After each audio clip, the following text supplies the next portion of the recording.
हो अब ठुमका लगाओ चल तबला पर। हेलो दोस्तों, नमस्कार। आप देख रहे हैं भोजपुरी स्टार न्यूज़ और भोजपुरी स्टार न्यूज़ में आपका स्वागत है।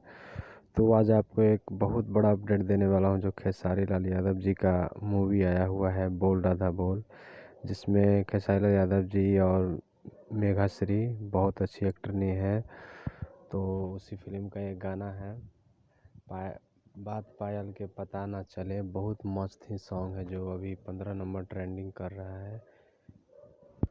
तो 15 नंबर ट्रेंडिंग में अभी चल रहा है। तो अगर आप इस गाने को नहीं सुने हैं तो जाइए, और वेब म्यूजिक से रिलीज हुआ है। इस फिल्म के जितने भी सारे गाने आएंगे सब वेब म्यूजिक से आएंगे, क्या है कि इस फिल्म का मालिक वही है, वही फिल्म खरीदे हैं। तो बहुत अच्छा गाना है ये। देखिए, एक दिन में 3.2 मिलियन व्यू आया है, और उसी पवन सिंह जी का एक दिन में 3 लाख व्यू आया है। तो आप लोग का प्यार ही ये सब कुछ कराता है। आप लोग ही हर एक कुछ भी होता है, आप लोग कहीं सिवा कुछ होता है। तो देखिए इस गाने को और प्यार दुलार आशीर्वाद दीजिए और जाइए। नमस्कार, धन्यवाद, प्रणाम दोस्तों।